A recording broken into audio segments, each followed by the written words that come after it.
You're listening to the Co-Creator Network. When you change the way you look at things, the things you look at change.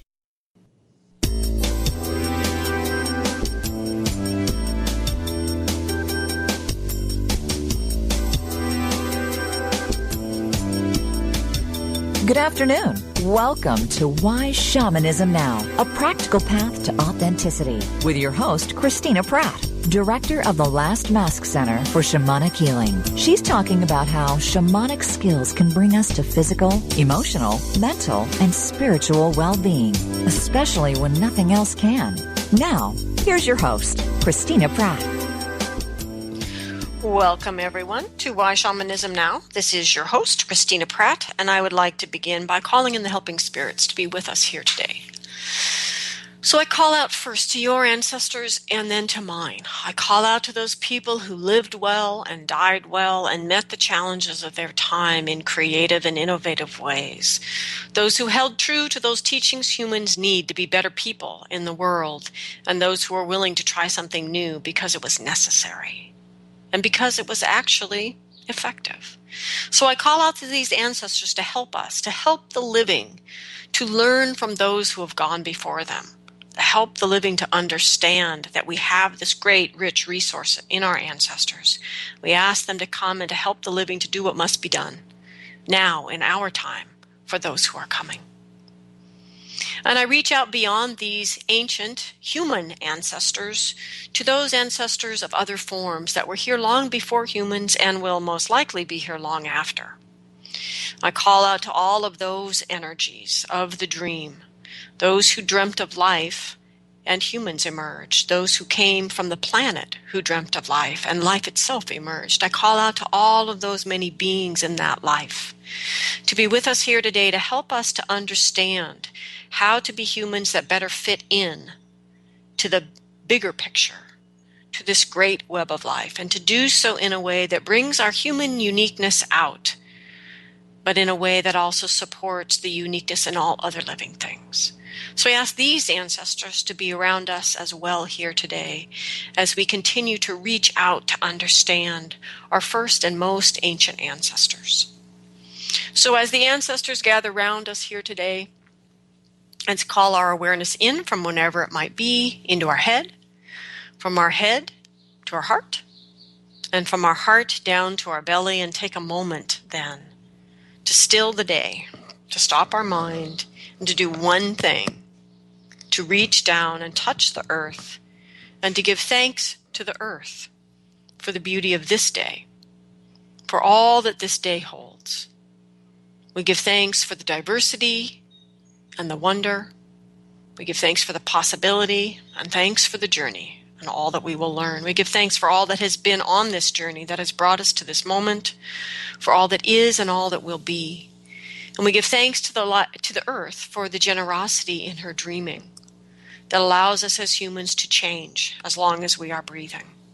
And we give great thanks for the miracle of life.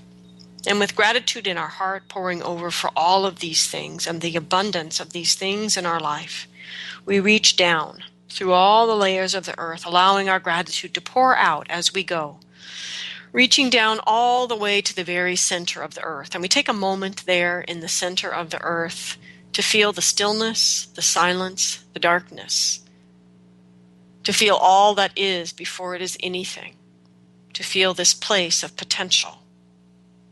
This place that at its very essence offers renewal, restoration, and replenishment. And we reach down deeply into this energy just as we would reach our hands into a pool of clear water, and we begin to draw this energy up, drawing it up like a spring that rises to the surface of the earth. We draw up the energy of the earth into our lives to bring us this energy that renews. And may this energy give us the strength and the clarity to ground ourselves, to ground our physical body into this physical earth, to connect our belly to the belly of the earth, and to have a sense of being here now, to be present. And from this to take a stand, and from where we take a stand to know why we take a stand, what do we live for? And from this to understand what it is that is our home, what it is that is our place, what it is that we belong to.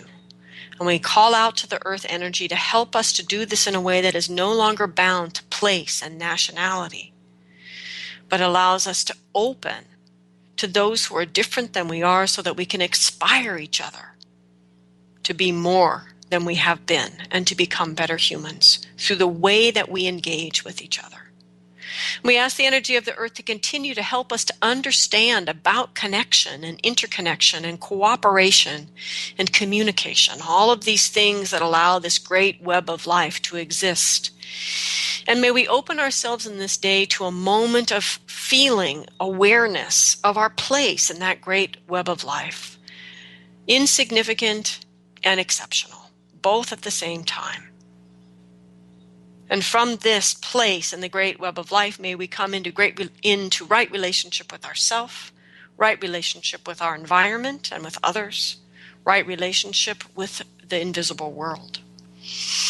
And with the energy of the earth teaching us always how to be here in a way that is abundant and connected and in oneness, let us draw that energy of the earth up from our bellies to our heart to our mind, and from our mind out the top of our head as we rise up on this earth energy through the sky, through whatever weather it holds, out through the atmosphere and all the way up and out through the cosmos, past all the heavenly bodies, the great wonders and mysteries of our universe yet to be understood. We reach out to the highest power of the universe, and by whatever name we know this power, I don't care at all how you know it. It doesn't matter. It is all of the names and still more. And we reach out to this energy to see ourselves in it and it in us. And we draw this energy down, bringing in the essence energy into ourselves, into our lives, into these proceedings, the essence energy of blessing, the energy of protection and the generosity that comes from the benevolence of this universe. And we call down the beneficence of the universe and all the wisdom of the cosmos. We call these energies in for inspiration and illumination, and we draw them in, bringing into ourselves devotion to our soul's purpose, calling this energy into our mind, down into our heart, from our heart to our belly, and from our belly we send this golden energy all the way down to the very center of the earth. And in this way we open ourselves to be this place of meeting, a meeting of these two great legendary lovers, earth and sky, coming together within us, yin and yang, in the great dance of complementary dualism that gives birth to all this life of form that we experience. We give gratitude to this big love within us and ask it to awaken our own hearts, to rejuvenate and inspire and provoke the spirit of our own heart to come alive and to open that crucible of transformation that it is. And we call up the fiery passions of our belly, and we call down the crystal clarity of our mind, and we ask these energies to dance together, to come together within us in a way that allows us to begin to sense and to feel and to know why we are here, to remember the heart's memory of what we are here for. And may we find in that beating human heart there in your chest the courage that you need to do something, to actually do something, large or small, to bring your gifts into manifestation in the world today. So great gratitude for all the helping spirits that gather around us and help us as the humans to bring our gifts to the world. Give great gratitude to the spirit help. May what needs to be said here today. What needs to be heard, and may these proceedings go forward in a way that is good for all living things. And I give great gratitude to those of you who find that generosity in your heart to give financially to Why Shamanism Now. This is listener-supported radio. It would not continue without your generous donations. And by generous, I actually mean anything, large or small, whatever currency you choose. You can go to whyshamanismnow.com to the support button, donate any amount, large or small. If you want to do this, but you don't want to think about it every month, feel free to set up monthly payments through your own PayPal account and just let PayPal do it for you. But either way, anyway, I'm grateful for all of it. So if this show moves you in any way, even if it irritates the crap out of you, it has moved you. And if that is the case, it has moved you in the heart. And please do this most fundamental of shamanic actions, which is to allow the movement in the heart to motivate your actions in the world and to do something to help the show to grow. Because there are many ways that help the show to grow in addition to the finances.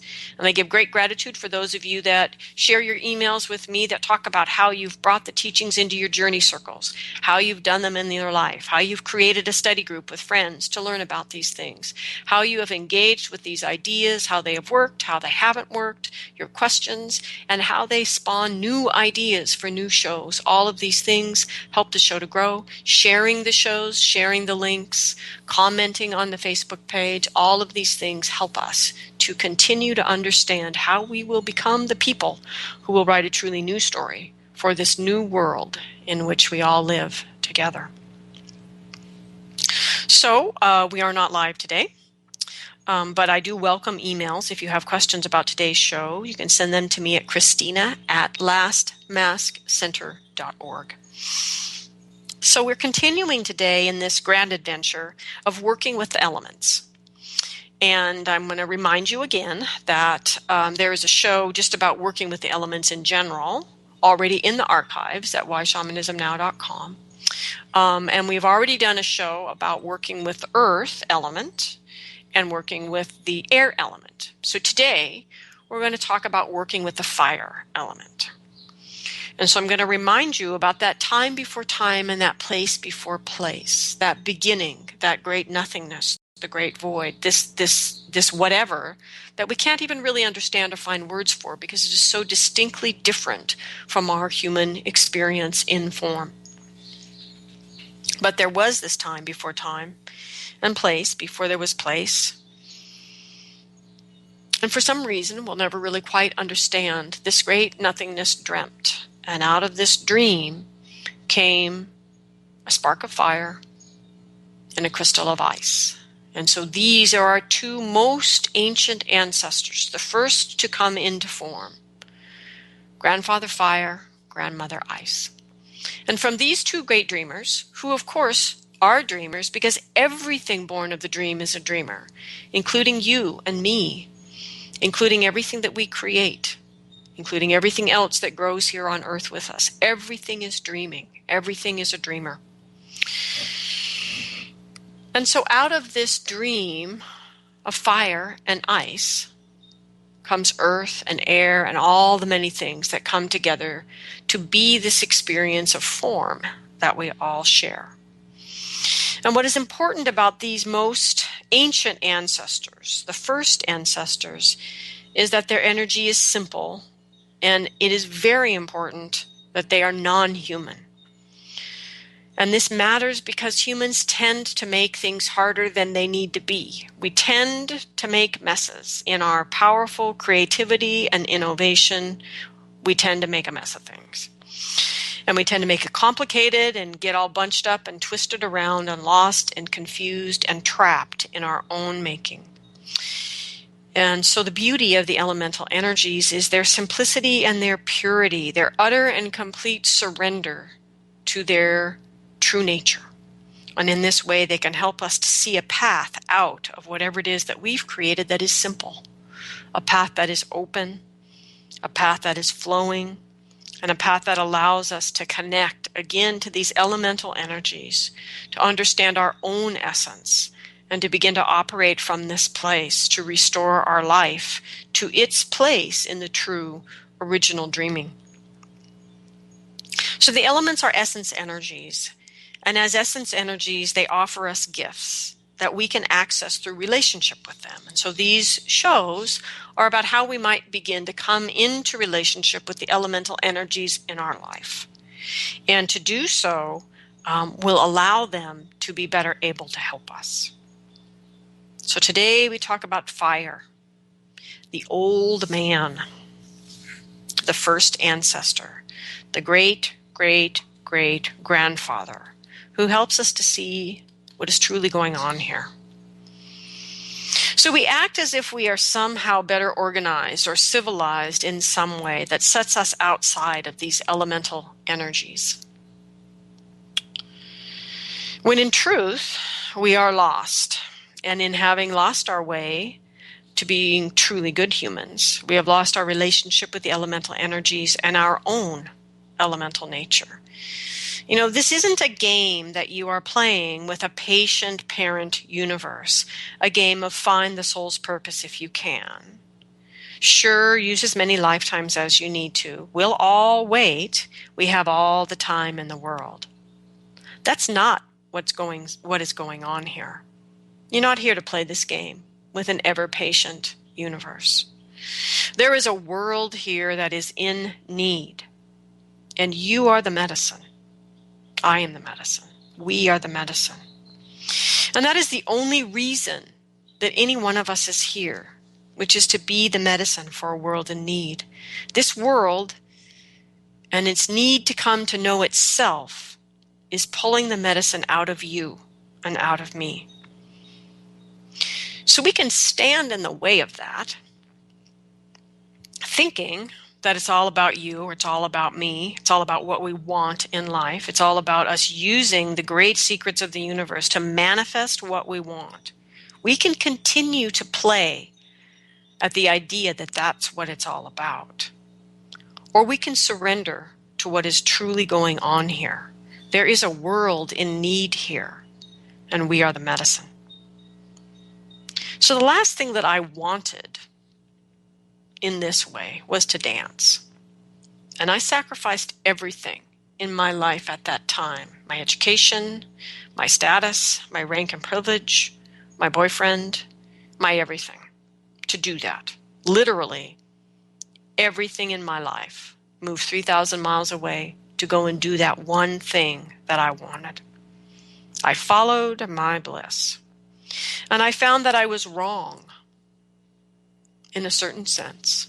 I found that my bliss, though it was the most powerful bliss I knew at that time, was shallow. And that I was shallow in that I severely lacked the imagination about what we are all really doing here, what we are called to be here. And so that life, the dancing life, the life that I wanted, the last time I wanted something, was sacrificed on that shore of reality, being beaten by the waves against the shore. So this little world of mine, this dance life, went up in flames.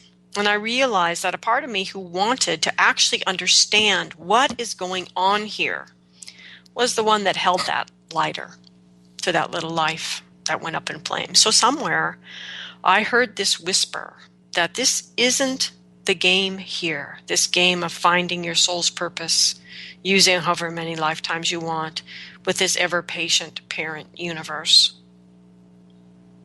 That was a wounded child's interpretation of sacred truths, and that something else was really going on here.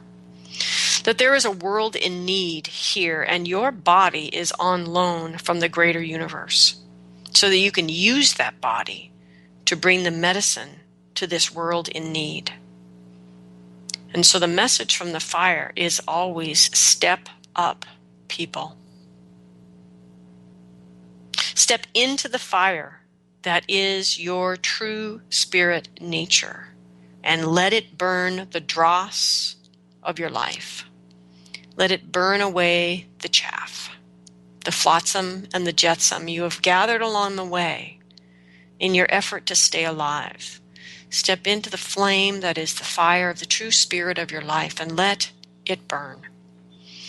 Step into the fire of your soul's true longing for why it is here. In this way, you can be the medicine you came here to be. The medicine that we all came here to be. Because we came here to rise up to that original dream. That dream of love that became chi, that became fire and water and everything else. We are part of that great dream. And we are great dreamers because of it.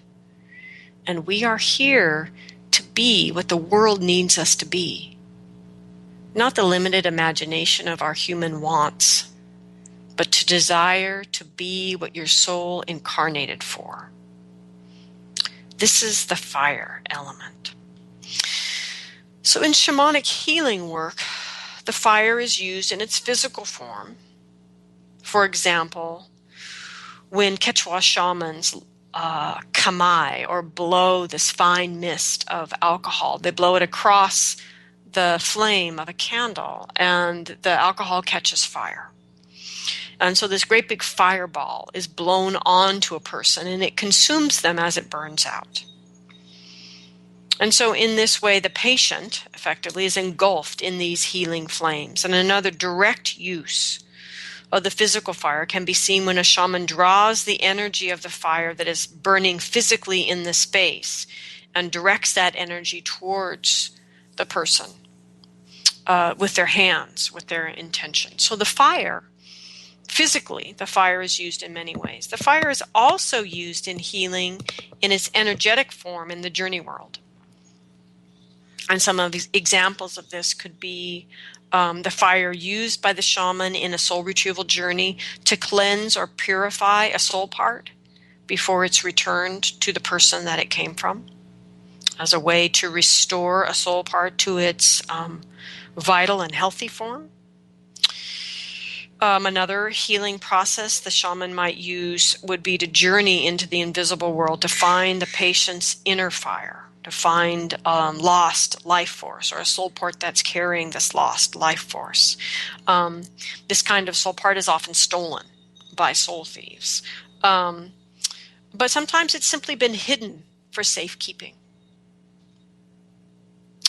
So the fire can be called on by shamans as a helping spirit, by some shamans as a helping spirit. And primarily, this is done in the invisible world. But there are shamans who are required by the training in their culture of shamans to cultivate a mastery of fire. And so in this way, then, the fire can be called on as a spirit in the physical world, in its physical manifestation.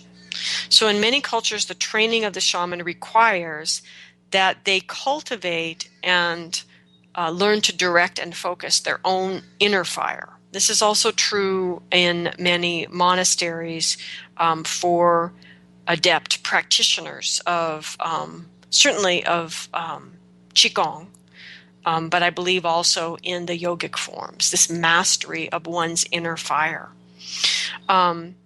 And so for some shamans, this is an aspect of their training. And for these shamans, their ability to work with fire in its physical form is a direct reflection of their mastery of fire in its inner form in the person. So they have mastery over their personal relationship with the fire element within themselves, and then it allows them to work with it in very ecstatic, high-level ways in the physical form.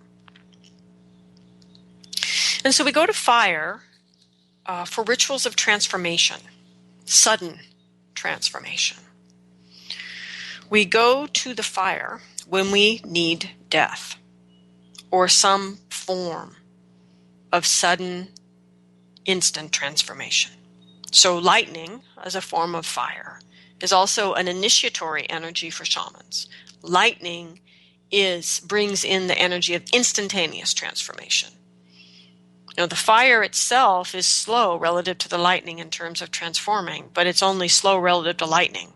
Because relative to us, humans, and our capacity to change things, the fire burns things right before our eyes, purifies the energies, restores the physical form to ash, to water vapor, and sends the energies in their purified form wherever it is that they need to go. That the fire is a great transformer.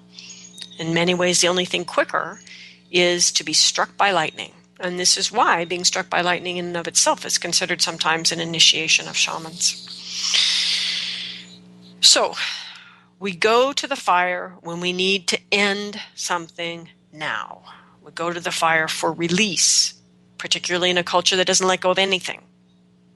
I mean, how many homes, how many cars, how many outfits, how much stuff do you need? Especially when all of this stuff is actually keeping you locked into a story that is your past. Right? So we go to the fire to learn to let go and to release. We go to the fire for purification, not because we are sinful or bad, but because life is messy and because any living entity creates waste.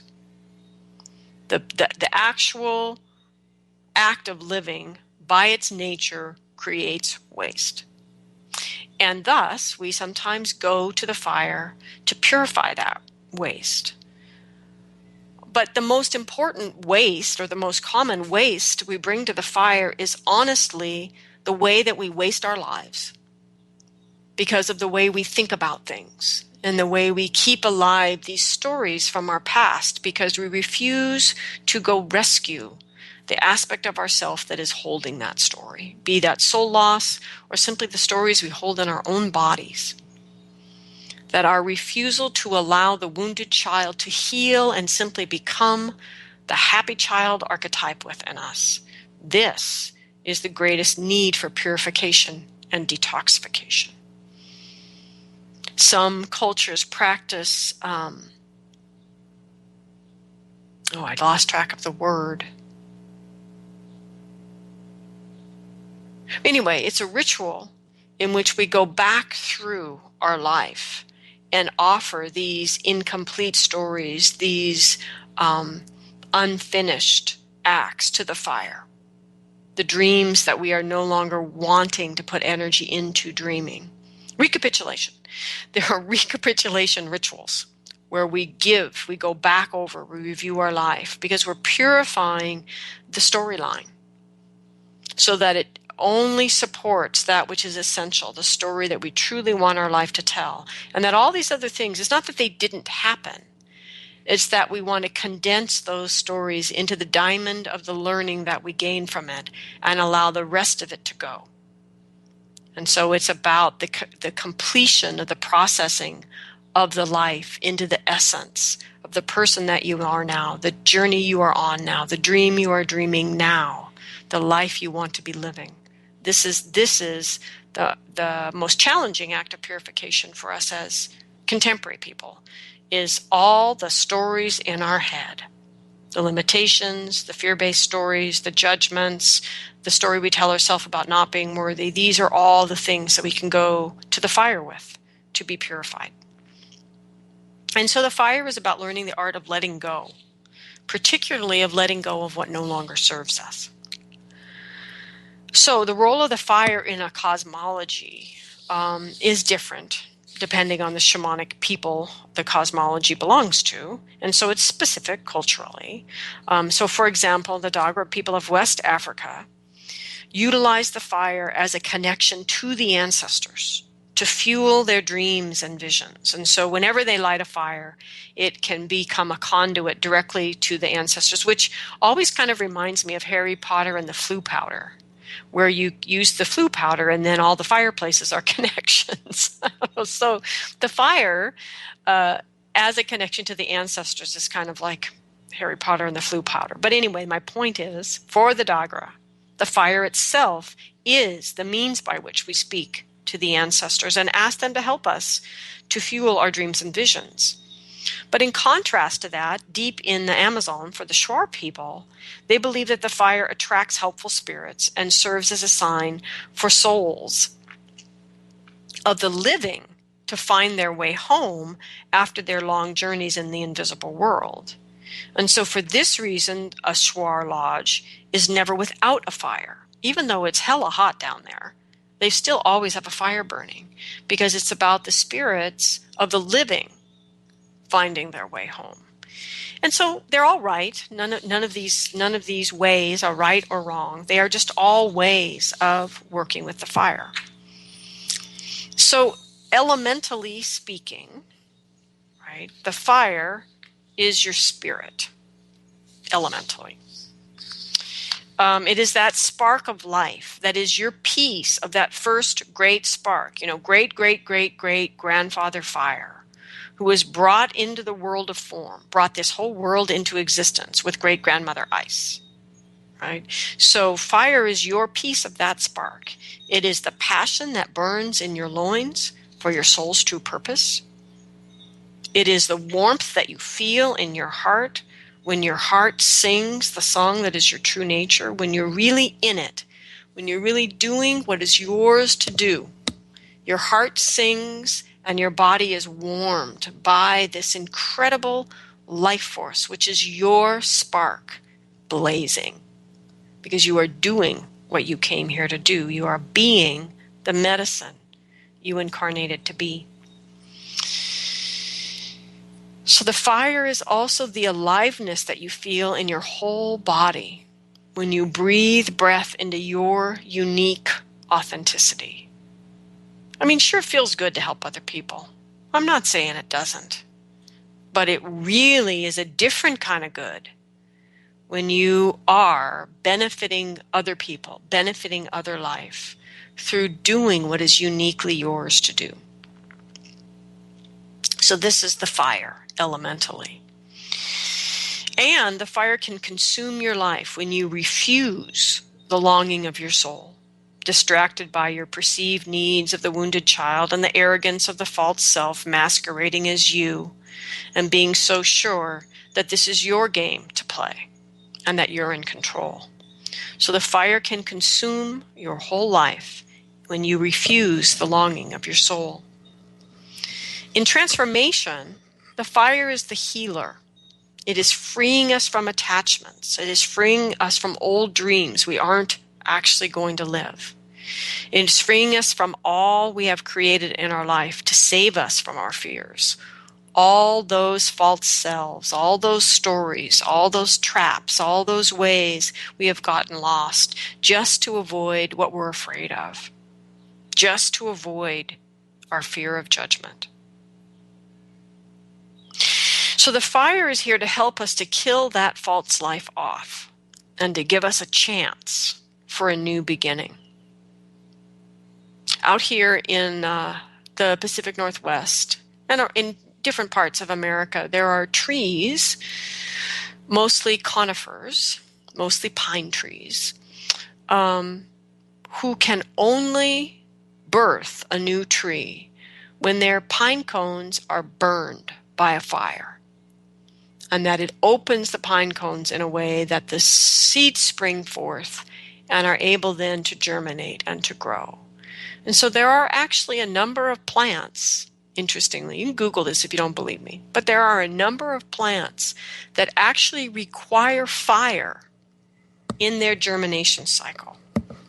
And this is an important metaphor for us to have, because we also need the fire to kill off that pine cone, to kill off that false life we've protected ourselves in so that we could be safe from what we fear and from what we judge, to give us a chance then through the fire for a new beginning. So fire's great gift, if you wish to live a life of passion, is to bring you into right relationship with death. Death, as an ally, keeps your energy free so that you can feel and follow the passion of your soul's longing. So don't mistake the role of the fire. It's not to renew your passion, or worse, to be your passion by filling you up with excess fire that can only lead to arrogance and aggression and ambition. The fire is here to clear things away, to purify and to cleanse, to restore things to their elemental nature, so that you are free to feel your true passion that was trapped or denied, to feel the song that sings in your heart. So don't mistake the fire for that. It can't be that for you, but it can clear the way and create an opening and a possibility for you to begin again. So when we focus on the element of fire, we are focusing on the quality of the relationship we want to have with our own spirit. We're focusing on how we allow or do not allow our spirit to influence what we value and to then motivate our actions in the world. When we focus on going to the fire for transformation, We are working with the fire as the healer, who is showing us how to engage in the art of release, and the art of sacrifice, so that we can free our hearts to love what truly matters to us, and free our lives from living patterns of thinking, of behaving, of speaking, of feeling, of acting, so we can free our lives from these patterns that drain our hearts from their natural fullness and desire to engage and connect and be one with all life. So we go to the fire to free the heart to be full again, to pull our energy and our life out of the elaborate and marvelous addictions that we have created. So we go to the fire so that we can live again in ways that align with our true values and nourish the heart. We go to the fire so that we can fill the heart, so that we are able to access the power of love in our life.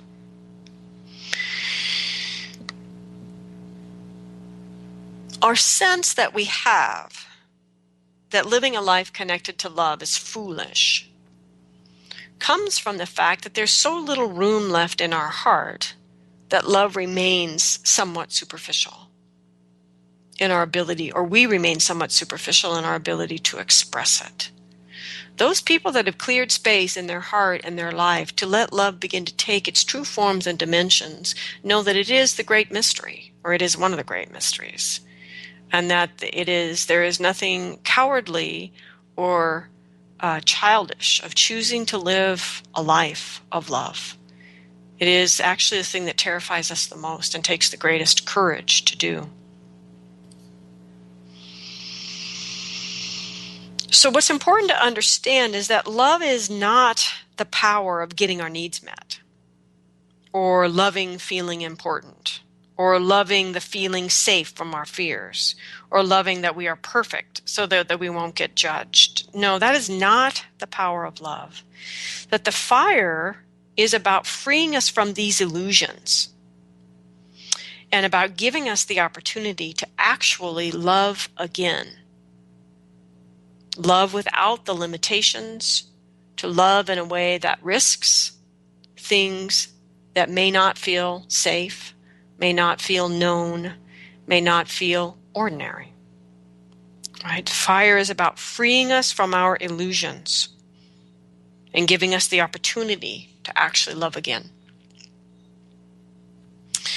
So people who live in good relationship with the fire element are full-hearted people with a passion for life and their place in it. So it's not just a passion for life where they're completely sacrificed and there's no them there. It's about full-hearted people who have a great passion for life and their place in life. And the qualities that we gain from working with the fire elements are things like creativity and the ability to express ourselves with a sense of freedom that does not require taking things from others. A lot of people see their freedom dependent on taking things from others to get what's theirs. And that's not really what the fire is about, because the fire is about this abundant creative energy. So it's about that ability to express yourself with a sense of freedom that does not require taking resources from others.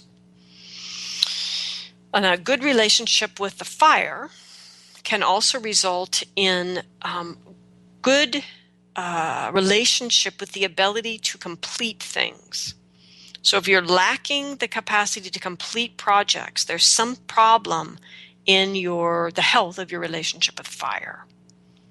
So completion and the art of really cleansing, that completion and cleansing arise from a healthy relationship with sacrifice and letting go.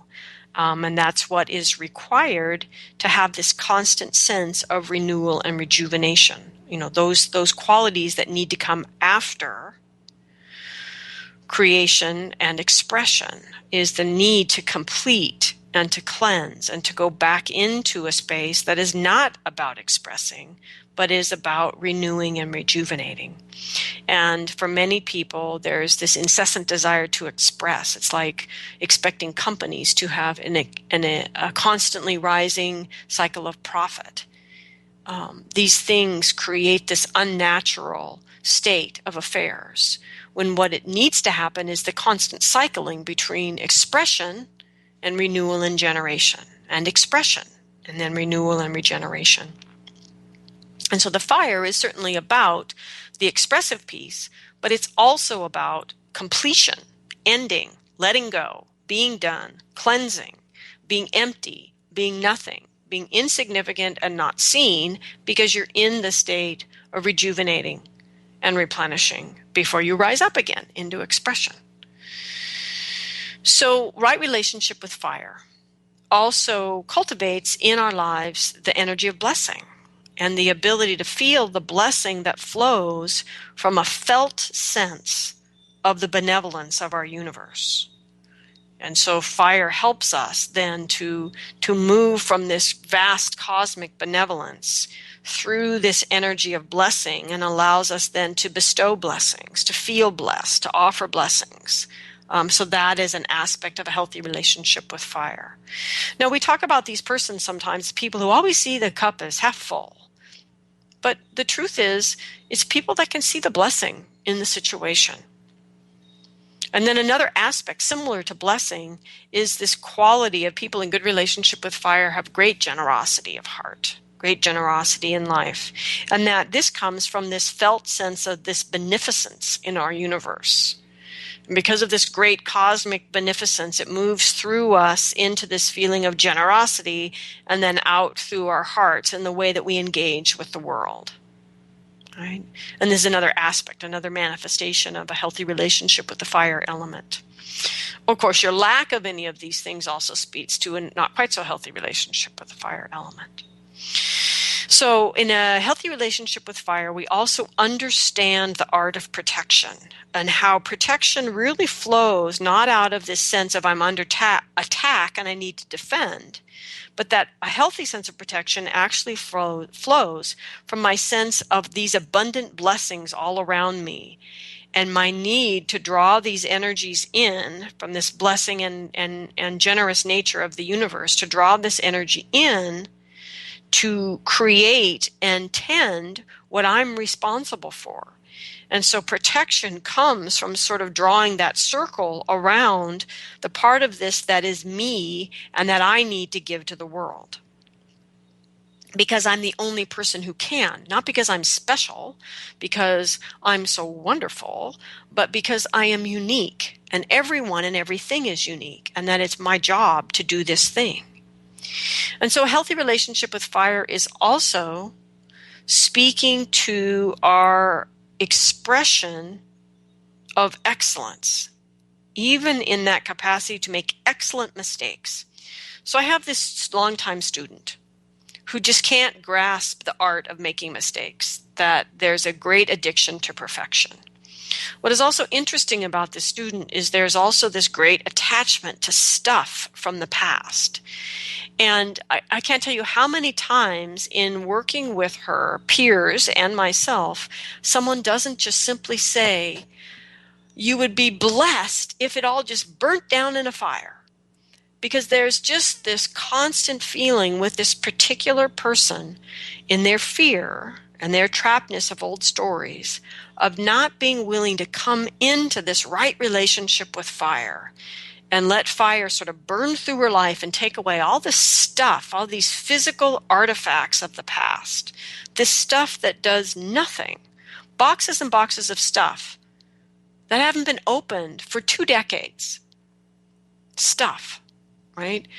And so this just speaks to an imbalance with the fire, an inability to recognize that this stuff robs us of the energy to move towards this true expression in our life. And so this expression of excellence is also the expression of excellent, fabulous mistakes. And it's about this precision as a way to focus our actions. So I've got all this energy, all this fire, and this ability to be precise with it and focus my actions on the thing that I am to manifest in the world. And then this devotion that comes in for the things that you value, the things you feel you're responsible for, the things that you tend in life, and to devote yourself to the practice, to the tending, to the expression of these energies. And just so you think fire is boring, the truth of the matter is a right relationship with fire brings into our lives a great capacity to be playful and joyful. It's why we can make these excellent mistakes. It's because there's a sense of humor and this capacity to know when is it appropriate to bring a playful spirit to things, and to feel in our hearts through the generosity and the blessing and the gratitude and the expression and the creativity and all of this energy, this great joy. And that joy doesn't come from getting our needs met. Joy comes from the expression of that which lives in our heart. So right relationship with fire is about burning away all those aspects of yourself that think you have so many needs, and opening yourself through that purification to the longing in your soul to be the medicine for the world you've come here to be, and the joy in becoming that and expressing that. So all of this is about ways a human expresses a good, healthy relationship with fire. And so this is all of this then is given when we see these in a person. This person has good relationship with the fire and often begins to function in their life utterly unintentionally as the fire has functioned since ancient times. That the person begins to be something that gathers the people. The person begins to become a destination, in a sense. And because they have this rich and healthy relationship with fire, that they become like the fire, and they call people to them. Not by calling them, but simply by being, by sharing themselves. People gather and then begin to share themselves and become brighter fires within themselves. So, one of the most important things then in understanding fire and all of its power and its ability to get out of control and in that way be damaging is to understand, for all of its power, the fire has very immediate dependency on fuel and air. And so if a fire has no fuel, it very quickly consumes its fuel and goes extinct. Right? There's no conserving energy in fire. You actually can work with the fire in ways that can bank it. I can't remember quite the right word, but anyway, to work with the fire, to preserve it and carry it. But they're very particular acts. Left to its own nature, fire burns up its fuel and goes out. Left to its own innate natural energy. Similarly, you can put a fire out immediately by robbing the fire of air. You can suffocate a fire instantaneously. So what does this mean then about fire in your life, especially if you're realizing, listening to this, that you're not in good relationship with fire? What fuel are you giving the fire in your life? Where is the air for the fire in your life? You can think about it in that way. Is your fire being suffocated? Is there no air, breath, life? Is your fire going out because it has no fuel? For each of us as humans, because of the nature of being a human, our fire, the fire of our soul's purpose, has an endless source of fuel if we will give it up. And this is what the fire helps to teach us as an element, to let go. Every single day, the person I was yesterday could be fuel for the fire of my soul's purpose. to say nothing of all the past selves that you have not yet become accountable to and cleared. We have endless amounts of energy we've invested in who we have been that could be brought to the fire of our soul's purpose to burn, and yet we don't. This is the fuel for this true fire. And I truly encourage a right relationship with fire so you can learn to give up that fuel. So what can working with the fire look like?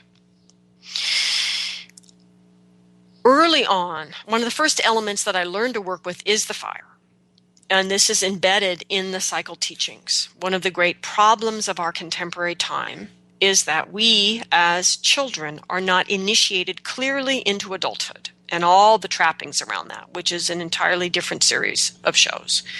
But my point is, we are not initiated into adulthood, and this is the root of a huge amount of our problems as adults.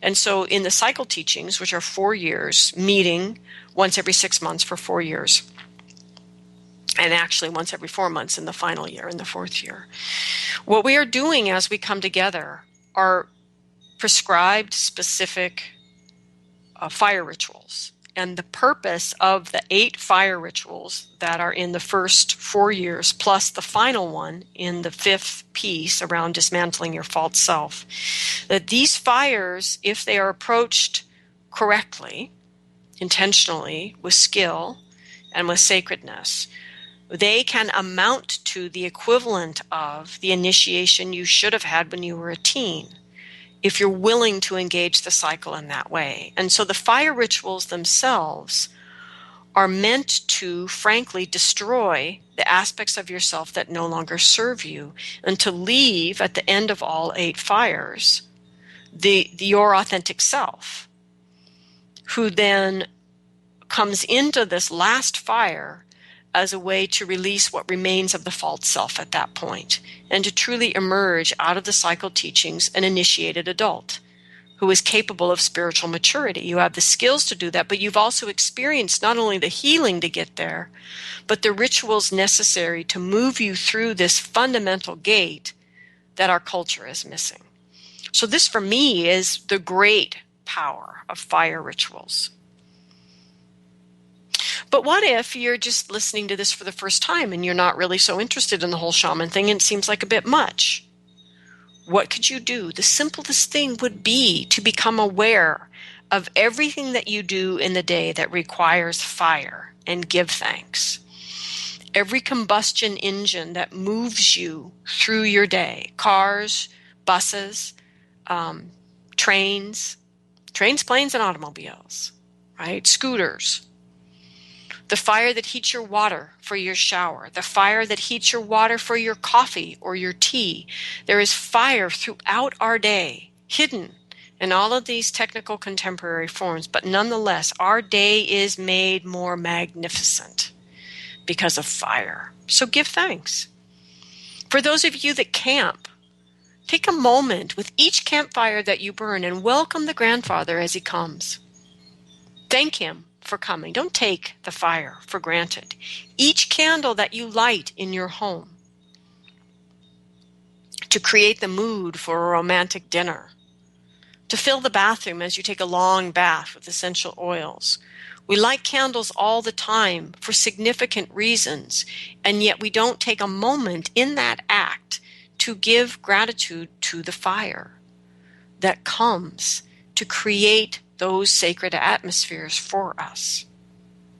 I have done fire rituals on a rooftop in Brooklyn, New York, in a snowstorm, thank you very much, with a burning bowl of 151 rum so that the people in that retreat could do their fire ritual.